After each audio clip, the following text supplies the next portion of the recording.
They hoping that we just quit.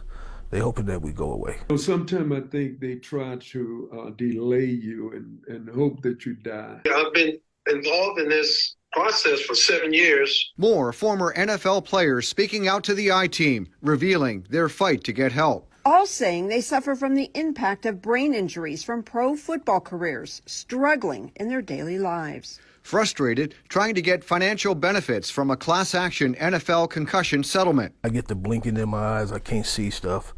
And I see little lines and stuff like that going through. If I didn't get the hits and the knocks that I gotten, well, maybe I wouldn't be in this condition of not being able to hold my fork or cut my meat. Back then, you couldn't get a concussion and call yourself, sit out 2 weeks or 3 weeks and keep your job. Richard Shelton, former NFL cornerback for the Steelers and Broncos. Daniel Buggs, retired receiver. Jeff Griffin, retired defensive back. And Sam Gash, retired fullback. He even won a Super Bowl with the Baltimore Ravens, all played back when they say there was a lot less focus on head injuries. Concussions, what are those? Coach used to give us some salt and we go back in.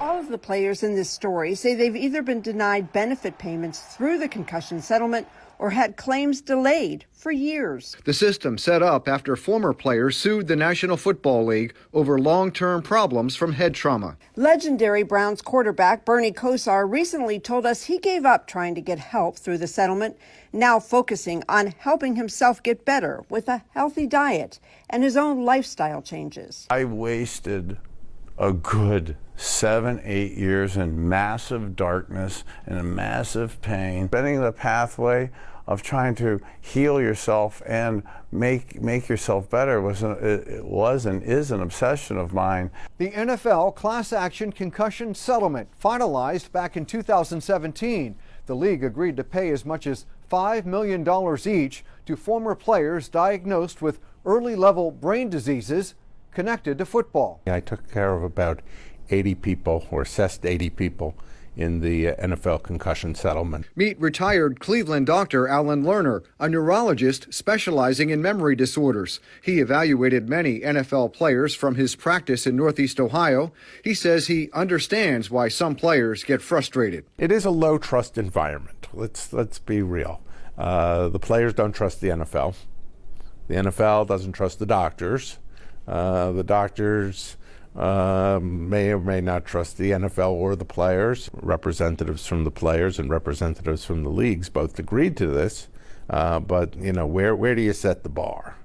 And the bar is set fairly high. Symptoms in 4 main categories. We also went to Dr. Alina Fong and Dr. Mark Allen. They run a clinic in Utah, and they've treated former NFL players.